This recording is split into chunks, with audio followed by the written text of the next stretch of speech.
আজকে দেখো সুন্দর টাটকা সবজি নিয়ে এসছে, বটবটি, কুমড়ো, ঝিঙে, বেগুন, ডাঁটা। তো আজকে তো বৃহস্পতিবার, আজকে এই সব দিয়ে একটা সবজি বানাবো, পাঁচমিশালি সবজি। তো বন্ধুরা, রেসিপিটা তোমাদের দেখার অনুরোধ রইল, সম্পূর্ণ দেখো, স্কিপ করো না। আর যদি ভালো লেগে থাকে একটা লাইক কমেন্ট করো, আর সাবস্ক্রাইব করে বেল বাটনটা একটু অন করে পাশে থেকো।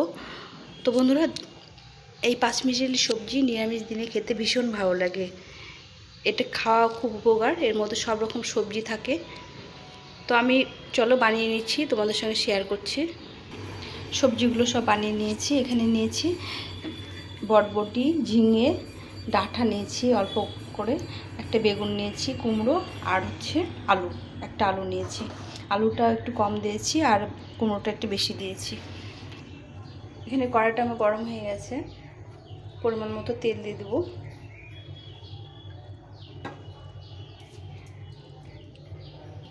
আর এখানে ফোড়নের জন্য নিয়েছি 5 ফোড়ন, শুকনো লঙ্কা, তেজপাতা, কিছু আদা থেতো করে নিয়েছি, আর কাঁচা লঙ্কা নিয়েছি।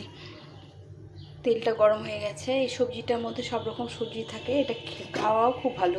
আমি শুকনো লঙ্কাটা একটু ফাটিয়ে দিয়েছি। এখানে একটা তেজপাতা দিয়ে দিলাম। এখন এই 5 ফোড়ন আর আদাটা দিয়ে দেব।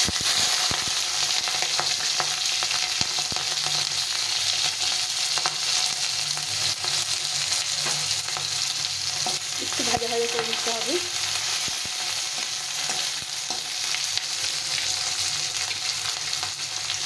যেন পুড়িয়ে না যায়, এভাবে ভাজা ভাজা করে দিতে হবে। এখন দিয়ে দেবো এই আলুগুলো। একটু আলুটা একটু ভাজা ভাজা করে নিলে, আলুটা সেদ্ধ হতে চায় না, একটু আগে দিয়ে আলুটাকে ভালো করে ভেজে নিতে হবে। আলুটা একটু ভাজা ভাজা হয়ে গেছে। এখন আমি সব সবজিগুলো একবারে দিয়ে দেবো।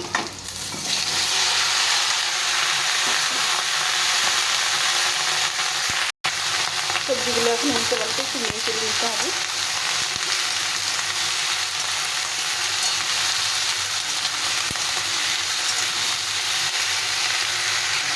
তোমরা চাইলে আরও সবজি দিতে পারো, রাঙা আলু, পটল, ডাঁটা, পুঁই ডাঁটা। তো আমি এই কিছু অল্প কিছু দিয়ে একটু নরম নরম করে আজকে সবজিটা বানাবো।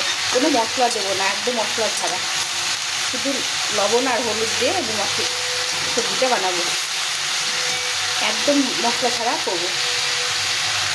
প্রথমে একটু ভেজে নেব, ভেজে নিয়ে তারপরে ঝিঙে থেকে জল বেরিয়ে, আগে লবণ দিলে ভাজাটা হবে না, ঝিঙে থেকে জল বেরিয়ে যাবে। ওই জন্য একটু নাড়াচাড়া করে ভালো করে ভেজে নিতে হবে। এখন স্বাদ মতো লবণ দিয়ে দিতে হবে। সবজিটা একটু ভেজে নিলাম, যে যেরকম লবণ খায় সেভাবে লবণ দিয়ে দিতে হবে। আর দিয়ে দিতে হবে পরিমাণ মতো হলুদ দিয়ে।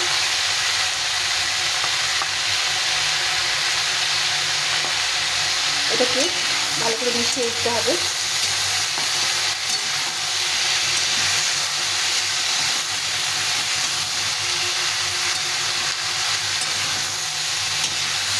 এখন আমি এটাকে ঢাকা দিয়ে দেবো। এখন সবজিটাকে ভালো করে ঢাকা দিয়ে সেদ্ধ করে দিতে হবে।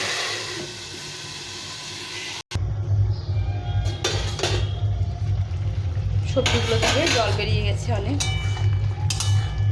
এখন ভালো করে এগুলো নেড়ে চেড়ে নিতে হবে। সবজিগুলো সেদ্ধ হয়ে গেছে, আর একটু সেদ্ধ হবে।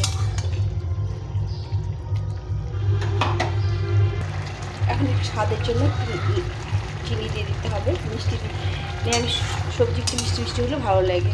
এটাকে আর একটু সেদ্ধ করে নিতে হবে। একটু ভালো করে সুসেদ্ধ করে না নিলে নিরামিষ সবজি ভালো লাগে না খেতে।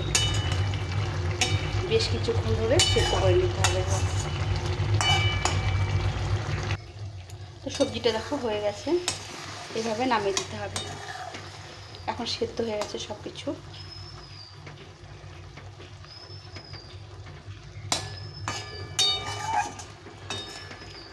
একদম মাখো হয়ে গেছে, এখন নামিয়ে দিতে হবে।